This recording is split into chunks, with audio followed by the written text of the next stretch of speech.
সবাই কেমন আছো? চলো ছোট্ট একটা পেইন্টিং করি। তো আমি যেদিন প্রথম এই নোটবুকটা কিনে নিয়ে আসি, তো সেই দিন প্রথম পেজে ছবিটা এঁকেছিলাম। আর ছোট পেইন্টিং আঁকতে আমার সবসময় ভালো লাগে।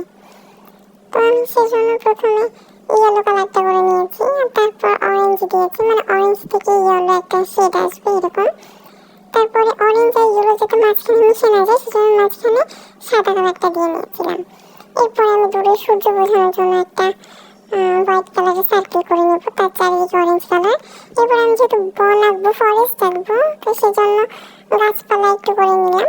গাছপালা যে ডালপালা দিয়ে নিলাম, তারপরে গাছপালার জন্য সবুজ কালারটা দিয়ে দিলাম, মানে সবুজের যত ধরনের শেড আছে সব দেবো। আর এটা আমি 0 সাইজের পাতা দিয়ে করছি। আর 0 সাইজ দিয়ে আমার গাছপালা আঁকতে আমার মনে হয় যে পাতাগুলো সবচেয়ে বেশি ভালো হয়। মানে অনেক দূরের ডালপালা বোঝানোর জন্য একটা ছোট ছোট ডাল দিয়ে দিলাম।